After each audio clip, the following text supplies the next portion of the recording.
Hello everyone, you are on the channel. Who created it and how? Today, we're diving into something you see almost everywhere, from ancient ruins to modern bridges, but probably don't think much about: the arch. Who invented this incredible structure? The answer isn't as simple as naming one person. It's a story of gradual innovation, spanning thousands of years and multiple civilizations. The earliest known arches were discovered in Mesopotamia, in the ancient city of Ur, dating back to around 4000 BC.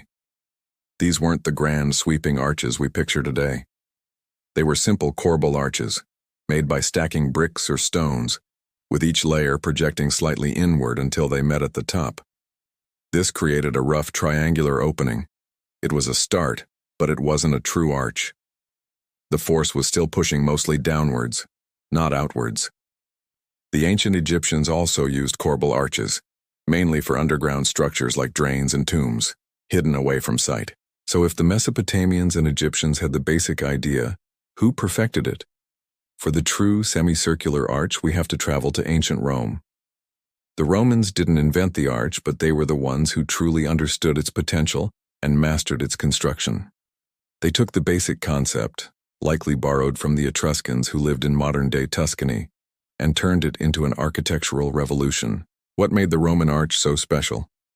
It was the keystone. This is the wedge-shaped stone at the very top of the arch.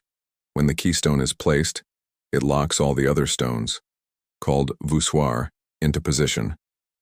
The weight of the structure above is no longer just pushing down. Instead, the force is transferred outwards and down through the sides of the arch and into the supporting columns or walls. This design was incredibly strong and efficient, allowing for much wider spans and taller structures than ever before. The Romans went absolutely wild with the arch. They used it for everything. Think of the Colosseum in Rome. Its massive structure is supported by hundreds of arches stacked on top of each other.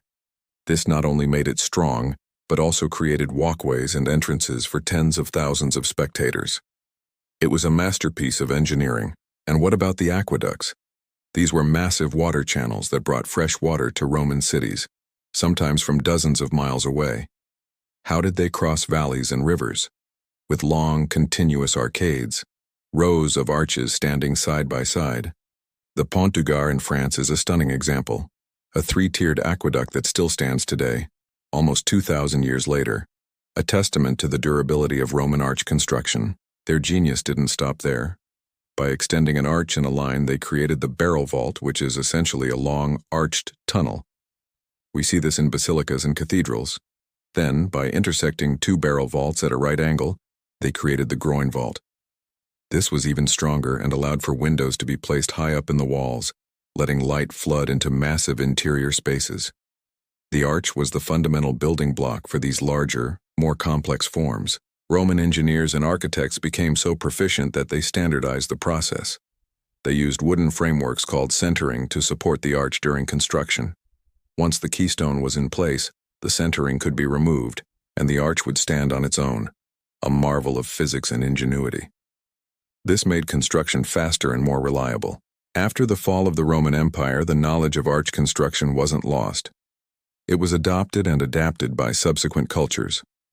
In the Byzantine Empire, architects experimented with new forms, like the pendentive, which allowed them to place a circular dome on top of a square room, a feat you can see in the magnificent Hagia Sophia in Istanbul. Then came the Middle Ages and the era of Gothic cathedrals. Gothic architects took the Roman arch and gave it a new twist, literally. They developed the pointed arch. Unlike the semicircular Roman arch, the pointed arch directs weight more vertically downwards, rather than outwards. This meant they could build even taller structures with thinner walls. The high, soaring ceilings and massive stained glass windows of cathedrals like Notre Dame in Paris were all made possible by the pointed arch. It created a sense of verticality and light that was meant to draw the eye and the spirit upwards. The Islamic world also made incredible contributions. Islamic architects used a variety of arch forms, not just for structural support, but for stunning decoration. The horseshoe arch, which curves in at the bottom, is a signature feature of Moorish architecture, famously seen in the Great Mosque of Córdoba in Spain. They also used intricate, intersecting arches to create dazzlingly complex patterns and domes, blending mathematics, art, and engineering. During the Renaissance, architects looked back to the classical forms of Greece and Rome. They rediscovered the principles of Roman architecture and brought the semicircular arch back into fashion, celebrating its perfect proportions and rational design. Think of the grand basilicas and palaces of Florence and Rome from this period. They are filled with classical arches. And the arch's journey didn't end there. With the Industrial Revolution came new materials like cast iron and steel. Engineers like Gustave Eiffel used these materials to create arches on an unprecedented scale. The Eiffel Tower itself is essentially composed of 4 massive latticework arches that soar into the sky.